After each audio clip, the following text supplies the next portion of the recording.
I had not seen This Is Us at that point, and I had not been familiar with Dan's work, and I read this script, and it blew my mind. I gave it to my wife and my dearest friend, and I said, read this, and then I sent it to another friend. I think this is the greatest screenplay I've ever read in my life. His genius, his ability to touch the human heart, to connect humanity globally.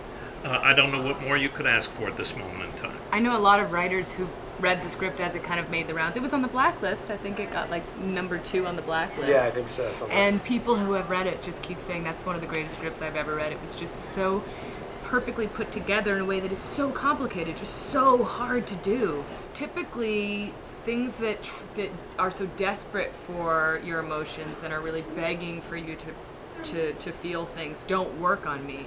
I think the reason Dan's work works on me is because he doesn't shy away from the heartbreaking nature of life in the most kind of poignant way, because it is so shocking. I mean, it's not, you know, people aren't sad for small reasons. These are real human, heartbreaking experiences. And I think what always makes me emotional about this film is the idea of survival, of how we move forward, that we have this capacity for pain, and that is the thing that I find so moving. It's kind of a litmus test of like kind of where you live emotionally, I think a little bit.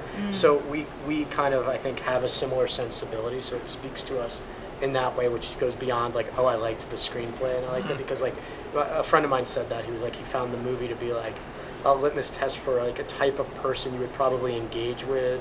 Like it would probably be difficult to be married successfully to a person who hated this film if you loved the film. Yes. Whereas there are some films like you can love it, your wife can hate it, and you're totally fine. But I don't want you to be afraid, if you're listening out there, if you don't like something your spouse likes. No, you can still be together. Yeah, of course. No, I'm saying most films that is, but I think because of where this one lives, if you're not violently diametrically opposed, it would be like sure. It would be like a telling thing. Yes, it would. Yes.